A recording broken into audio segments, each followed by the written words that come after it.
Before we continue the story, let us return briefly to the moment where our last episode ended. We saw a new monarch rise, George Frederick Ernest Albert, son of King Edward VII and Queen Alexandra, stepping into the throne of the British Empire in 1910. At the time, Britain stood tall among the world's great powers, its navy unmatched, its colonies vast, and its people hopeful. But beneath the surface, Europe was trembling. There were alliances forming in secret, rivalries deepening, nationalism spreading like wildfire, and old empires clinging desperately to relevance. Though the continent appeared peaceful, it was in truth a grand structure built upon cracks. And George V, newly crowned, found himself walking straight into the storm. Today, we enter the darkest chapter of his reign. The First World War, from its very spark, until its final hour. The summer of 1914 began with sunlight, calmness, and the illusion of peace. But on the 28th of June, the world changed forever. In Sarajevo, Archduke Franz Ferdinand, heir to the Austro-Hungarian Empire, the son of Archduke Karl Ludwig and Princess Maria Annunziata, was assassinated by Gavrilo Princip, a young Bosnian nationalist driven by the dream of Slavic independence. When the news reached London, it arrived like distant thunder. George V realized instantly that Europe stood upon a knife's edge. For decades, the continent had been divided into two massive military alliances. The Triple Entente, Britain, France, and Russia. The Triple Alliance, Germany, Austria-Hungary, and Italy. Any conflict between one nation could trigger all the others. A single spark could ignite the entire continent. And now the spark had been struck. Austria-Hungary blamed Serbia for the assassination. Serbia appealed to Russia for support. Russia mobilized its armies. Germany rushed to defend Austria-Hungary. France prepared to aid Russia. And Britain? Britain waited. In Berlin, George's cousin Kaiser Wilhelm II, son of Emperor Frederick III and Victoria, Princess Royal, believed that war was the only way for Germany to claim its rightful place in Europe. In St. Petersburg, Tsar Nicholas II, son of Alexandra III and Maria Fyodorova, felt the honor of Russia demanded action. These three monarchs, George, Wilhelm, Nicholas, were blood relatives, yet they now stood on opposing sides of history. Europe spiraled downward in a matter of days. By late July, millions of men were marching, trains roared across borders, and generals dusted off war plans that had been waiting for years. The old world was dying. At first, Britain hesitated. Many believed the conflict was a continental affair that did not require British involvement. But Britain had one obligation that could not be ignored: the defense of Belgium, a neutral country protected by international treaty. On the 4th of August, 1914, Germany violated that treaty by launching an invasion of Belgium, hoping to strike France from the north. The German army believed they would march through Belgium in days. Instead, they marched into British involvement. When news of the invasion reached Buckingham Palace, George V understood the magnitude of the decision before him. He spoke with Prime Minister H. Asquith, weighing both duty and conscience. If Belgium falls, the king said softly, then honor itself falls with it. That same evening, Britain issued an ultimatum to Germany. When Germany refused to withdraw, the ultimatum expired. At 11 p.m., Britain declared war. The people cheer, the king worries. As word spread across London, crowds gathered outside Buckingham Palace cheering wildly. Flags waved. Brass bands played. The streets pulsed with patriotism. Many believed the war would be over by Christmas. But George V, standing beside Queen Mary, daughter of Duke Francis of Teck and Princess Mary Adelaide, knew better. He had seen the reports. He understood that Europe was marching toward a catastrophe unlike anything history had ever recorded. This was not to be a brief campaign. This was to be a war of empires. In the first months of the war, Germany pushed rapidly through Belgium. The British Expeditionary Force rushed to support the French, fighting the famous early battles of Mons and Le Cateau. But by September, the German advance was halted at the Marne. The war stalled. Both sides dug trenches stretching from the North Sea to Switzerland, a horrific line of mud, blood, rats, barbed wire, and constant death. This was trench warfare. Men lived in cold, flooded trenches for months. They slept beside corpses. They fought for meters of ground. They died under machine guns, artillery bombardments, and, in time, poisonous gas. The old style of heroic cavalry charges and rapid victory had vanished. This was a war of endurance. A king among his soldiers. George V refused to remain a distant figure. He traveled repeatedly to the Western Front, even though it was dangerous for a monarch. In 1915, he fell from his horse during a visit to the trenches, suffering severe injuries, but insisted on continuing. For the soldiers, the king's presence meant everything.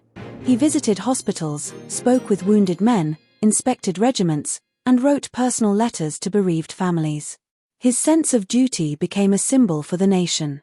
At home, Queen Mary tirelessly worked with charities, visited factories, and organized relief efforts. Together, they embodied stability in a world that seemed to be collapsing.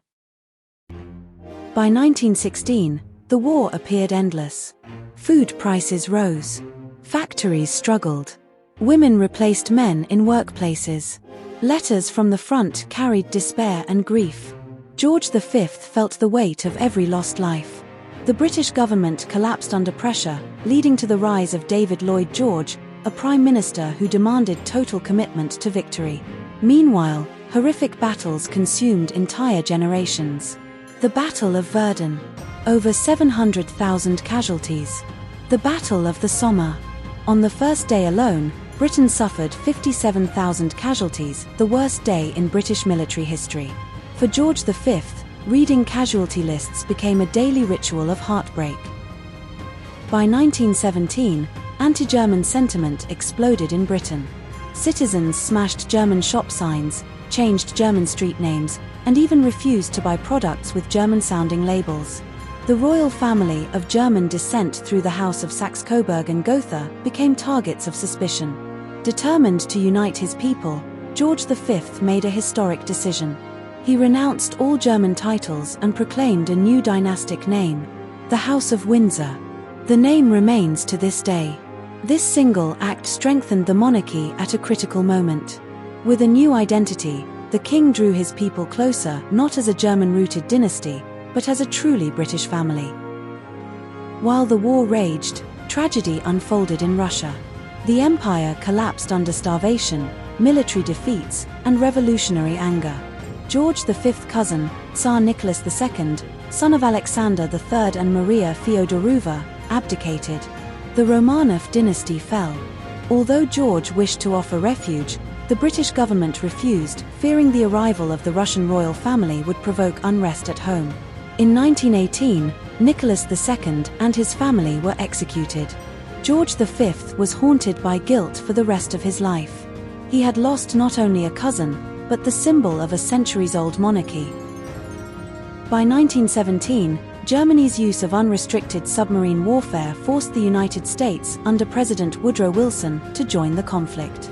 Fresh American troops and industrial power tipped the balance of the war. Britain and its allies finally felt new hope. George V welcomed America's arrival as a turning point. After years of sacrifice, exhaustion, and despair, victory at last seemed possible. In 1918, Germany launched a desperate offensive, the Spring Offensive, aiming to win before American troops arrived in full strength. At first, they pushed the Allies back. But their momentum died. Supply lines collapsed. Morale crumbled. Starvation spread at home. Rebellion erupted in the German Navy. Kaiser Wilhelm II, son of Emperor Frederick III and Victoria, Princess Royal, was forced into exile, fleeing to the Netherlands. George V watched as another cousin lost his throne. The old world of royal cousins ruling Europe had come to a definitive end. Finally, at 11 a.m., on the 11th of November, 1918, the guns fell silent. The Great War, the war to end all wars, was over. In London, church bells rang for the first time since the outbreak of war. Crowds wept in joy and grief. George V addressed the empire. Together, we have endured the darkest trial known to civilization. Now, let us rebuild with hope and mercy. But victory did not bring peace to everyone. Britain had lost over 700,000 soldiers. Millions more were wounded. Families mourned sons who would never return. An entire generation had been scarred. The post-war treaty, the Treaty of Versailles, punished Germany harshly, demanding huge reparations and stripping away territories. George V himself worried that such severity might sow the seeds of future conflict. He wished for justice, but feared revenge. His concerns would prove prophetic, though he would not live to see the events that followed. After the war, George V dedicated himself to supporting veterans, rebuilding national morale, and maintaining stability in a society changed forever. 4 empires had collapsed: the Russian Empire, the German Empire, the Austro-Hungarian Empire, the Ottoman Empire. Only the British monarchy and a few smaller ones remained standing. Through calm resolve, personal sacrifice, and devotion to duty, George V managed to guide Britain through its darkest era. He had saved the monarchy, but the memories of the war never left him.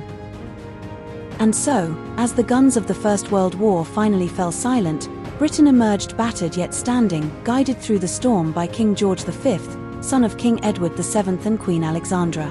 The world he inherited at the beginning of his reign had already vanished, swept away by 4 years of unimaginable destruction.